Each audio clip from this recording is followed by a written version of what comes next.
ஆலக்குடியில் இந்தியாவை சேர்ந்த பெண்ணான 48 வயது விஜயலட்சுமி என்பவர் விழுந்த சம்பவத்தில்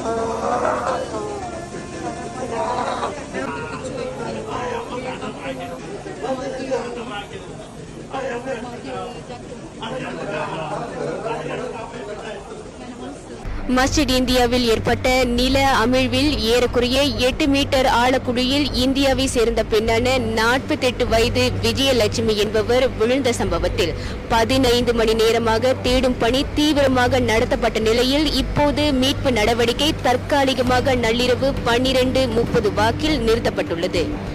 இதனைத் தொடர்ந்து மீட்பு நடவடிக்கை மீண்டும் நாளை காலை 9 மணிக்கு மஸ்ஜித் இந்தியாவில் தொடங்கும். அதே சமயத்தில் பந்தாய் டாலாமில் உள்ள ஆற்று நீர் போய் சேரும் இடத்திலும் மீட்பு நடவடிக்கை தொடங்கப்படும் என கோலாலம்பூர் போலீஸ் தலைவர் கூறியுள்ளார்.